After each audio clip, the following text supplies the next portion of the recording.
Antes de empezar, no estoy diciendo que solo Rusia ocupa la guerra híbrida o que solo Rusia hace propaganda. Todos los humanos funcionamos con el mismo cerebro después de todo.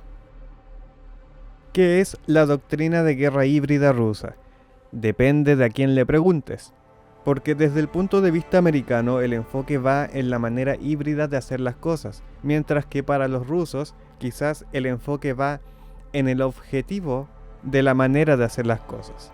Quizás. Existe evidencia de una creencia rusa de que su influencia está sujeta a ataques híbridos desde Occidente. Quiero marcar la diferencia que es atacar la influencia que tiene Rusia en vez de ataques al propio territorio ruso, que es muy diferente y es mucho menos creíble. Algunos teóricos rusos dicen que la guerra híbrida fue desarrollada en los intestinos del Pentágono, lo cual es entendible si es que uno va viendo la historia de la CIA y cómo mataron a Kennedy. Los Estados Unidos y aliados han desarrollado capacidades ofensivas como ataque global, batalla de multidominio, revoluciones de color y poder blando. Generar medidas preventivas identificando vulnerabilidades y crear amenazas que representen un daño inaceptable para retener la iniciativa estratégica. Y estas son palabras de Gerasimov, el jefe del Estado Mayor. Llama la atención cómo piensan que un misil es equivalente en ofensiva a fomentar la libre expresión y la asociación de libre mercado. Pero creo que decir que Estados Unidos inventó la guerra híbrida es darles demasiado crédito, porque la idea de operaciones encubiertas y cambios de régimen no son una idea nueva. Es cosa de ver en el siglo XVIII cómo el mismo Imperio Ruso sembró la discordia entre Polonia y Lituania, cuando financiaron el ascenso al trono de Federico Augusto el Fuerte. Pero volviendo a lo moderno y las palabras de Gerasimov. El muro de Berlín no fue construido para dejar a los tanques americanos fuera, sino que para mantener a los alemanes del este adentro. Con ese y otros precedentes, no es de sorprenderse que algo como el poder blando pueda considerarse una amenaza grave. Quizás McDonald's y Starbucks sean potenciales armas de guerra híbrida, y eso lo digo en un tono más sarcástico. Comencemos con los objetivos de la guerra híbrida rusa. 1. Crear un pretexto para permitir o facilitar las operaciones convencionales. Operaciones convencionales me refiero a operaciones militares normales. 2. Dominar a una nación sin recurrir a la acción convencional. 3. Influenciar y quebrantar a estados opositores. Para la guerra híbrida, la paz y la guerra no están separadas, hay una borrosa línea en medio. Y puede que hayan variados grados de métodos entre los métodos convencionales militares y los métodos que son más grises. Sin embargo, la guerra híbrida no vino a reemplazar a la guerra convencional, eso que quede claro. Un tanque en tu puerta sigue siendo un tanque en tu puerta. Pero si estás utilizando el método híbrido, ¿qué puedes utilizar como herramienta? La guerra cibernética. El ciberespacio puede ser usado como un entorno de casi guerra, porque nunca cruza esa línea entre la guerra y la paz. Y esto sucede por varias razones. Una de ellas es que la fuente del ataque puede ser bastante ambiguo y la mayoría de las veces se queda tan solo en sospechas y suposiciones. Tú no vas a atacar a un país porque unos hackers te atacaron desde Singapur, pero tú piensas que fue China. A la guerra cibernética también le falta un efecto visceral, un impacto en las noticias, un efecto cinético. Y es por lo tanto una fracción del impacto que genera, por ejemplo, un enfrentamiento armado. Que no puedas entrar a una página web del gobierno es muy diferente a que caiga una ronda de artillería en tu casa. Pero hay excepciones, y está el caso del Stuxnet. Esta fue un arma cibernética que fue desplegada contra Irán. Infectó a cientos y miles de computadoras y destruyó el 20% de las centrífugas del país. Ese virus fue configurado para limitar el daño colateral fuera de los sistemas objetivos. Y esto da a pensar que fue diseñado por un estado y no por un grupo. que quería ver el caos en el mundo, estilo Mr. Robot. Podría decirse que fue el equivalente a un ataque aéreo en efecto, pero mucho más clínico. La guerra cibernética es un método que puede ser utilizado para mejorar otros esfuerzos y aumentar aspectos del poder de un Estado. La información. Se puede manipular información, ridiculizar y socavar objetivos. La influencia. Podemos tener de blancos a políticos o procesos políticos administrativos. La economía. Podemos robar tecnología, robar secretos del Estado y realizar sabotaje de la economía. Y en la guerra convencional, ataques que desorienten o inhabiliten, o de nuevo el sabotaje. A Rusia se le reconoce la posesión de capacidades ofensivas y defensivas de guerra cibernética. Tan así que el ejército ucraniano formó un mando de actividades cyber y electromagnéticas, y a consecuencia endurecieron varios sistemas para defenderse de ataques cibernéticos. Han habido grupos de hackers que han hecho ataques en el pasado, y decimos grupos de hackers, pero todo parece indicar que eran actores del Estado ruso, en ataques que fueron contra Estonia, Francia, Georgia, Alemania, Rumania, Polonia y un largo etcétera. Así que a menos que quieran volver a traspasar información por carta o por paloma, no es sabio desestimar a Rusia en esta área. Pero digamos que queremos lograr algo que no se puede hacer solamente con un par de líneas de código. Y cuando no puedes poner a las tropas directamente, entonces puedes usar fuerzas representativas o proxy. Estas fuerzas pueden ser creadas o enlistadas o forzadas a servir como una extensión de la política del Estado que los emplea. Y esto no quiere decir que el proxy sea necesariamente una marioneta, porque sí retienen un grado de autonomía, o al menos se les permite mientras exista una alineación de los intereses. Y es lógico pensar que el Estado que apoya al proxy le entregue dinero, equipamiento, lugares seguros, entrenamiento y apoyo crítico para mejorar sus capacidades de guerra. Este tipo de cosas ocurrieron un montón de veces durante la Guerra Fría. Y las ventajas son amplias, porque una acción tomada por el proxy puede ser declarada como el acto independiente de dicho proxy y no del Estado que lo apoya. El Estado padre puede repudiar al proxy, lo que aísla al Estado padre de muchos retrocesos que el proxy pueda sufrir. El peor caso es que la fuerza proxy fuese destruida, y eso significa que incluso de ser el que fomentaba su existencia, estarás protegido o limitado ante futuros ataques. La gran limitación que tiene un proxy es que no puedes confiar mucho en sus capacidades. Suelen estar armados de peor manera, pero la más importante es que no los podrás controlar. Los puedes apuntar a una dirección general y soltarlos, pero nunca sabrás con certeza cada movimiento o cada detalle porque quizás no conoces cuáles son sus verdaderas razones o las motivaciones. Así que quizás quieres mandar a tus propias fuerzas. El problema es que eso puede llegar a cruzar la línea entre la guerra y la paz. Puede que pienses que enviar a tus tropas a un país extranjero es un acto explícito de un potencial acto de guerra. Pero eso es así solamente si no has dominado la altamente avanzada técnica geoestratégica conocida como mentir. Y no hablo de mandar un pequeño grupo de fuerzas especiales a un país vecino para apoyar una guerra.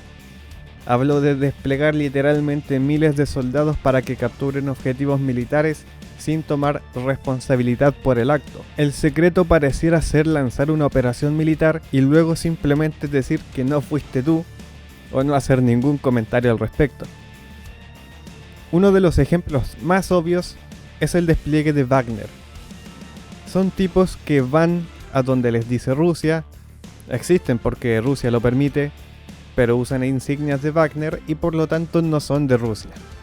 En África han intervenido sin consecuencias, le permiten a sus unidades ensuciarse las manos minimizando el daño que pueda causarle a la reputación del Estado ruso y permite la acción directa con la capacidad de negar haber estado involucrado. Pero no es solo Rusia. Irán ha sido objeto de muchos ataques y misiones por actores desconocidos. Y queda bastante obvio quién o quiénes podrían ser, ¿cierto? Pero evidentemente u oficialmente no sabemos. Crimea 2014 y el Donbass son los mejores ejemplos de este tipo de operaciones. Los pequeños Green Man deberían ser como la portada de este capítulo en la doctrina. La captura de Crimea fue presentada como una respuesta popular local al gobierno de Kiev, con la retrospectiva de algunos días. Obviamente eran fuerzas rusas. ¿Por qué ocultarlo? Dijeron así como si nada. Estaban invadiendo Crimea pero negando que lo estaban haciendo. Luego rápidamente vino el referéndum súper legal y fue una operación tremendamente limpia. Funcionó demasiado bien. Hay gente que todavía cree que fue una revuelta local.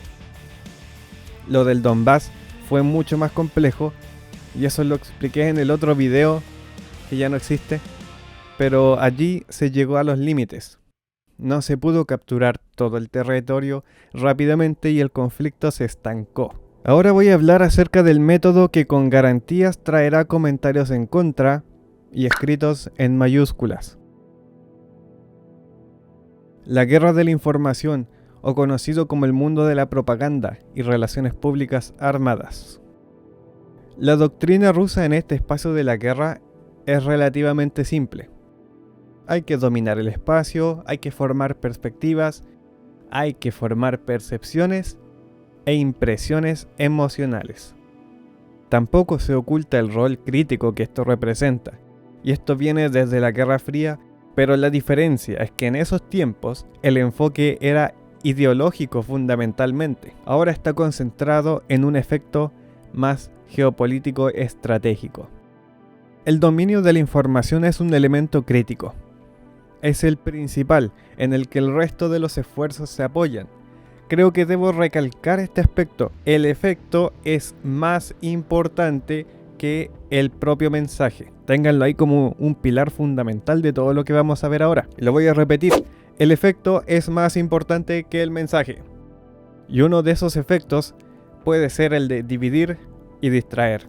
La intención de debilitar o distraer al adversario es un objetivo que puede ser integrado con una campaña de guerra híbrida. Ejemplo: la agencia de investigación de Internet rusa, que está vinculada al famoso Yevgeny Prigozhin, polarizó al público estadounidense e interfirió políticamente. ¿Cómo? Motivando a los votantes extremistas a ser más confrontacionales, diseminó el sensacionalismo, la conspiración y otros espectros políticos de desinformación, incentivó a la desconfianza en las instituciones para los votantes de minoría y a los afroamericanos a votar para boicotear las elecciones o seguir procedimientos incorrectos en la votación. 30 millones de usuarios compartieron posteos que se originaban de esta agencia o material generado por ellos. Y esto lo hablo en el contexto de las votaciones del año 2016 en Estados Unidos. Y esto no significaba que hubiese algún tipo de colusión o fake news, solo que el efecto deseado estaba dentro del interés del gobierno ruso. Y lo más curioso es que reaccionar contra este tipo de campañas puede hasta amplificar el efecto. Es como lo siguiente: vamos a decir que Juanito bota basura en la calle. Juanito se defiende diciendo que él no lo hace. Así que alguien viene y dice: si Juanito no botara basura en la calle, entonces no tendría que defenderse, y se amplifica el rumor de que Juanito sí bota basura en la calle. Pero la guerra de la información no solo actúa por sí sola. En el pensamiento ruso, esta puede apoyar a las operaciones convencionales, la cual fue puesta a buen efecto durante la campaña de bombardeo sirio, y puede adoptar una variedad de roles psicológicos, de apoyo público, posicionamiento internacional, etc. Notablemente, la teoría rusa declara como absolutamente importante la superioridad de la información para permitir operaciones convencionales, pero no se discute abiertamente hasta qué punto esa integración tomaría lugar. O sea, no hay, todo esto se sabe, pero no hay una receta específica de cómo se tiene que llegar a lograr ese efecto. Durante la Segunda Guerra Mundial, la Operación Bagration, la gran contraofensiva soviética que dio vuelta a la guerra definitivamente, se valió de una intrínseca guerra de la información y el engaño. En el caso de Ucrania, la primera contraofensiva en Kharkiv fue precedida de una campaña de declaraciones de cómo se iba a tomar Jersón. Se bombardearon con HIMARS objetivos profundos que indicaban un ataque en Jersón, y adivinen, el esfuerzo principal, el eje principal, fue en Kharkiv. Spoilers, está pasando lo mismo en esta segunda contraofensiva. Y Bakhmut está en el centro del engaño en esta guerra de la información. Quizás haga un video de mi teoría que llevo pensando desde hace bastante tiempo, así que si alguien más lo dice antes que yo, bueno, no es mi intención plagiar o copiar. Ahora veremos qué elementos concretos se utilizan para la guerra de información. Te invito a hacer jugar la imaginación y recordar, porque de seguro que te darás cuenta que a medida que lo vamos viendo, el primer elemento es el alto volumen y multicanal. El segundo elemento es rapidez continua y repetitiva. El tercero es falta de compromiso con la realidad objetiva. El cuarto elemento es la falta de compromiso con la consistencia. Estos elementos están emocionalmente arraigados más que en los hechos, donde sea posible. Vamos con el primer elemento, alto volumen y multicanal. Esto suena como complicado, pero no es más que producir propaganda en grandes cantidades y distribuida a través de múltiples métodos, no solamente un vector. Un, comillas, troll de internet pagado tenía una cuota de 135 comentarios diarios de cerca de 200 caracteres por operador. Estos valores se pueden amplificar. ¿Pero por qué esta característica funciona? Porque múltiples fuentes son más persuasivas que una, especialmente si se usan diferentes argumentos. YouTube, Reddit, Facebook, Twitter, TikTok, Telegram, la televisión, la radio, el diario. Se asume que múltiples fuentes están basadas en diferentes perspectivas y por lo tanto valen más. Si ves un argumento en Twitter y luego lo ves en YouTube, luego aparece en la tele, lo vas a creer más que si vieras otro argumento proveniente de tan solo una fuente. También se percibe una recepción a gran escala, por lo que la calidad del argumento no importa tanto por la credibilidad social. Eso de querer saber qué piensan los demás. Si mucha gente piensa una cosa, es por algo, ¿cierto? Comillas. Somos animales sociales después de todo, y cuando el interés es bajo en el tema, la credibilidad se vuelve mayor a medida que incrementa el número en vez de la calidad de los argumentos. Los ataques a una fuente pueden disminuir la credibilidad, y la credibilidad percibida se potencia si viene desde el propio grupo del lector del argumento. Si yo veo un video de YouTube en ruso que promueve la libertad de la República de Saltadilla, no lo voy a pescar mucho. Pero si en Twitter se vuelve viral el hashtag Libertad a Saltadilla, bandera mexicana, entonces voy a ser más proclive a apoyar ese argumento. La amplificación de la información y la creación de una narrativa son en extremo importantes. La amplificación es uno de los métodos para generar volumen multicanal. Es por eso que cuando aparecen figuras políticas opositoras a tu adversario, intentarás enaltecerlo y amplificar su mensaje para decir, mira, él también lo dice, no somos nosotros, así que lo que decimos es verdad. El modelo explota fenómenos psicológicos para centrar su eficacia. La familiaridad impacta en la percepción de la verdad y somos intelectualmente flojos y sujetos a no ser tan rigurosos con las cosas que son familiares. Y quiero hablar un poco más de la amplificación y la realidad. Es importante entender que los mensajes amplificados no tienen por qué ser falsos o equivocados, solo deben ser útiles para la amplificación. Y esto lo destaco para explicar que Rusia no tiene el monopolio de la propaganda pero mientras sea útil y esté alineado con el efecto deseado, se va a utilizar. La amplificación es también ventajosa por sobre los mensajes que son autogenerados, así que llegas a un punto de explotar efectos tribales. Por ejemplo, mi amigo candidato modelo aspiración está bajo un ataque, así que necesito apoyarlo incluso si el mensaje es erróneo. Es como por ejemplo aquellas familias que tienen, no sé, un tipo que engaña a la esposa. Solamente porque son la familia de ese tipo, lo van a defender a unas sabiendas de que el tipo engañó a la esposa. ¿Cierto? Suele pasar muy a menudo. ¿Qué ejemplo práctico podemos obtener? Trump. Uno de sus mensajes principales era el de derribar el establishment, el nuevo orden mundial, o como le quieran poner.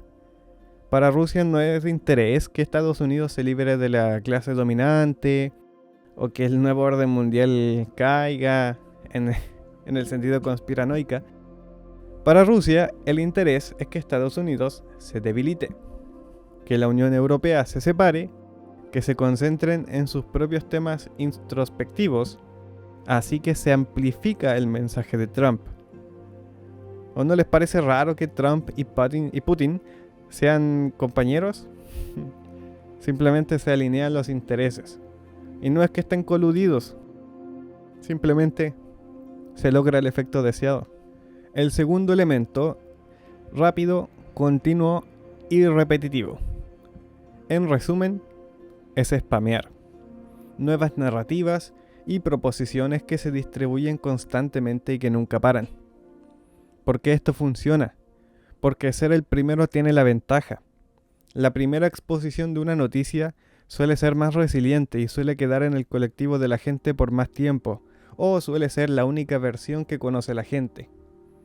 Vamos a hacer un ejemplo. Digamos que ustedes viven en la casa de la esquina y un auto choca contra su portón.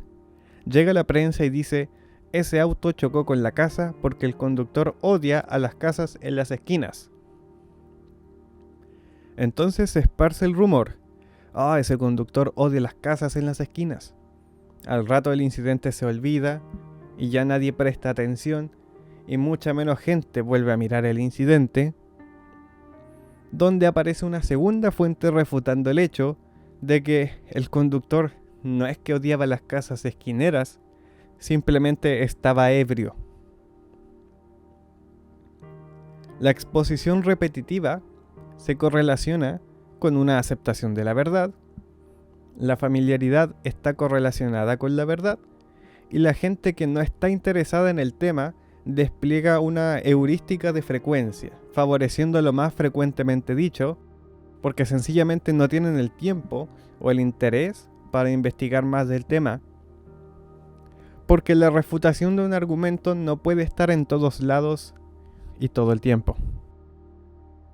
Y esto nos lleva al tema de los bots. En una caja de comentarios, normalmente verás que la información prorrusa proveniente de una cuenta es tratada como si fuese un bot prorruso. Probablemente no sea un bot, y es más sano pensar que estás discutiendo con una persona hasta que se demuestre lo contrario. Pero el spam de bots y el despliegue manual de cuentas clones sí es una técnica de amplificación muy real. Se selecciona una narrativa o un punto en particular. Luego se le da una cobertura a través de múltiples cuentas que lo presentan de una manera particular. La mejor manera de identificar a un bot es mediante la repentina aparición de frecuencia de una narrativa particular, utilizando formulaciones idénticas o respondiendo sin contexto a través de contenido enlazado. El tercer elemento es la falta de compromiso con la realidad objetiva. Significa que la verdad no importa, y no siempre se gana. Se emplean fragmentos de la verdad o evidencia manipulada. ¿Y esto por qué funciona? Porque la gente es floja, en una manera en que en realidad es normal que seamos. No podemos verificar que el agua está mojada o que la tierra es esférica. Otra gente ya lo ha hecho por nosotros y es extremadamente poco eficiente ir por la vida con un escepticismo paranoico de todo lo que nos cuentan. Y es precisamente este punto psicológico el que se ataca. La información que se asume inicialmente válida pero más tarde contradecida puede aún así formar otro razonamiento y emociones en nuestra mente, incluso cuando las fuentes son sospechosas. La gente puede fallar en diferenciar el hecho de la ficción, y aquellas afirmaciones que confirmen creencias preestablecidas están sujetas a una menor vara de críticas. Las afirmaciones emocionales pueden hasta omitir los chequeos lógicos que hacemos. Les doy un ejemplo. La decapitación reciente del prisionero de guerra ucraniano es un shock emocional, y no estoy defendiendo a los rusos, pero de la manera en que se presenta la información de este hecho da a entender que los ucranianos nunca han hecho algo parecido, e inmediatamente ponemos a los rusos como una especie de subhumano. Por lo tanto, nuestra empatía por ellos se apaga y nos puede llevar a una línea de pensamiento muy diferente y peligrosa. Y sí, los ucranianos también torturaron a prisioneros de guerra rusos, solo que en mucha menor frecuencia. Lo otro es que somos más proclives a apoyar aquellas aseveraciones que están apoyadas por evidencia, aunque la evidencia sea falsa. Porque anda a buscar una foto de un Leopard 2 reventado. Idealmente en algún lugar que tenga bosque, no en el desierto como ponían. Literal, era un Leopard que estaba destruido en el desierto y ponían de titular: han destruido los Leopards en Ucrania, ándate a la cresta. Lo colocas como si fuese el primer Leopard 2 destruido por Rusia. Créeme que le va a ir bien a la publicación, aunque no se haya desplegado ni un solo Leopard 2 en combate hasta la fecha de creación de este video. Sí, es cuestión de ver cómo ponían noticias de que habían destruido Bradleys el año pasado, así como a los 3 meses de haber empezado la guerra, y ni siquiera estaban en el continente, o que habían destruido un HIMARS en el 6º piso de un departamento o algo así. Pero no importa lo estúpido o lo falso que suene, el efecto deseado se aplicó en muchas personas que ya sostenían estas creencias preconcebidas de la superioridad de la tecnología rusa o qué sé yo. Igual quiero hablar acerca de las filtraciones y el pensamiento crítico unilateral. El uso de evidencia que no apoya una conclusión es un fenómeno bastante común. O la modificación de evidencia, como por ejemplo la cifra del número de bajas en combate en las recientes filtraciones. Esas cifras que aparecen en los informes son totalmente falsas. Y ambas técnicas pueden funcionar en una porción de la población porque no confío en los gobiernos de Occidente. Se convierte rápidamente en cualquier cosa que diga un gringo es una mentira y todo el que hable en su contra está en lo correcto. Lo que también va para el otro lado. Hay que ser cuidadosos con pensar que todo lo contrario a Rusia es verdad. Obviamente no. Pero este fenómeno se puede observar en casi cualquier campo de información, como la política doméstica en particular. Y llegamos al último elemento, la falta de compromiso con la consistencia. La consistencia en el mensaje no importa. Ejemplos. Rusia es un imperio antiimperialista de Occidente. Esta es una guerra no por el territorio, pero sí queremos tener el territorio. Los ucranianos son hermanos étnicos, pero tienen que ser exterminados. La OTAN es débil, pero nos amenazan. El ejército ucraniano está casi vencido, pero es masivamente fuerte gracias al apoyo de Occidente. La guerra va bien, por eso necesitamos una nueva movilización masiva. El apoyo de la OTAN no hace ninguna diferencia, pero todavía no podemos ganar porque Ucrania está recibiendo apoyo de la OTAN. ¿Por qué este tipo de contradicciones o inconsistencias funciona? Grábense esto. Súper importante. Diferentes mensajes tienen como objetivo a diferentes audiencias que les resuena más personalmente el mensaje. Y disonancia cognitiva. Incluso el ruido y la disonancia. El masivo bombardeo de información es el efecto deseado en sí mismo, llenando de ruido el espacio de información. Otra meta puede ser la de paralizar el debate, introduciendo un nivel de incertidumbre. La sobrecarga de información hace que la gente tome atajos para determinar la validez del mensaje. Y recuerden lo de las temáticas que son más familiares. Si no es fácil determinar la realidad, entonces tendrás que dar un paso atrás asumiendo que algo se siente correcto o es más cómodo para ti. Y este proceso de lanzar mucho chaff, como lo haría un avión para sobrecargar a un radar, es un proceso que puede explotar otras vulnerabilidades en la percepción. Vamos a hacer una suerte de resumen e ideas de cómo defenderse contra la guerra híbrida. Luchar una guerra híbrida es difícil, especialmente en un contexto donde no hay una guerra declarada. La velocidad es crítica, como lo fue en el caso de la conquista de Crimea. La guerra híbrida favorece al atacante, porque el ciberataque es más fácil que el endurecimiento contra ataques cibernéticos. La guerra de la información favorece al que da el primer paso, y la desestabilización y subversión es más fácil que estabilizar y la contrainteligencia. Curiosamente, es más efectiva contra países que tienen libre expresión en comparación a aquellos países donde hay un control de la información mayor o represión. Sería muy difícil emplear guerra híbrida contra Rusia, por ejemplo. Las políticas domésticas que tienen mucha fricción aumentan los incentivos para alinearse con métodos híbridos, como lo fue en el caso de Ucrania durante la década del 2000, así que se debe lidiar con la amenaza de la mejor forma que se pueda. Primero hay que entender la amenaza, porque no lograr entender la amenaza solo aumenta la vulnerabilidad hacia dicha amenaza. Si eres un administrador de un importante elemento de infraestructura y entiendes que el vecino es bueno para hackear, entonces no le pongas de contraseña admin 123 a tu software. Es importante entender cómo funciona este tipo de guerra.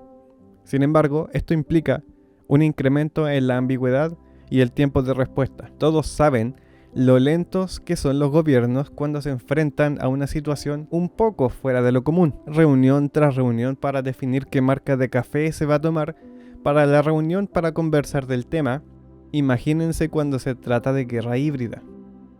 Parte del por qué la operación en Crimea funcionó fue porque los que se pudieron haber opuesto no tenían entendimiento de lo que estaba sucediendo. La segunda cosa es endurecer a los objetivos. Se deben realizar preparaciones defensivas que puedan verse poco convencionales cuando se está tratando contra una amenaza híbrida. Se deben fortalecer las instituciones y luchar contra la corrupción mientras se transparentan los procesos, y se debe endurecer la infraestructura, porque que un sistema caiga no debería significar la caída de todo el resto de sistemas. Imagínense que se corta la luz y a consecuencia se corta el gas y el agua. Esto no debería ocurrir así, debería haber algún tipo de respaldo. Y por último, y esto es más difícil, se debe equipar a la gente con herramientas de pensamiento crítico. No toda la gente va a tener el mismo nivel de pensamiento crítico, pero se tiene que intentar. Se tiene que aumentar el número de gente que sea menos vulnerable a este tipo de ataques. Y la tercera cosa es entender cómo hacer guerra híbrida y aplicarla. Porque la guerra híbrida también puede ser utilizada por aquellas naciones en una posición estratégica más débil. Porque tenemos que considerar la opción de que el bando utilizando guerra híbrida quiere evitar entrar en una guerra convencional. Esto nos lleva a pensar que las capacidades de disuasión creíbles son aún más importantes. Hay que eliminar el espacio entre la paz y la guerra, como deshacerse de la negación de los proxies y la ambigüedad de fuerzas sin identificaciones, o explotar la negación y la ambigüedad. Hay que establecer marcos creíbles para respuestas y represalias. Me voy a explicar con esto. El último punto lo vimos en Siria cuando los de Wagner se encontraron con fuerzas especiales estadounidenses, entraron en contacto y como Rusia negó responsabilidad, simplemente fueron bombardeados con ataques aéreos y artillería, así que los Wagner pasaron a categoría de insurgentes armados y fueron borrados. Este antecedente probablemente haga pensar 2 veces de nuevo al empleador. No olvidemos cómo lo ha hecho Ucrania luchando en el espacio de la información, teniendo de blanco a las fuerzas rusas y minando su moral. En conclusión, no hay una definición universal de lo que es la guerra híbrida, pero hay varios temas y características en común. Rusia se presenta a sí misma como un blanco para la guerra híbrida y por lo tanto actúa preventivamente para resguardar su influencia en los estados adyacentes. La guerra híbrida puede combinar métodos convencionales con métodos híbridos e irregulares, y Rusia ha hecho uso de este tipo de guerra de forma exhaustiva en Ucrania, y algunos de estos métodos también han sido empleados por Ucrania y los aliados. La última filtración de documentos de inteligencia del Pentágono, a mi parecer, en mi opinión, es un elemento de guerra híbrida. No olvides dejar tu like, comentar si estás de acuerdo o no, y suscribirte. También agradecería que te convirtieras en miembro del canal para apoyarme y aprovechar las ventajas. Nos vemos en el próximo video.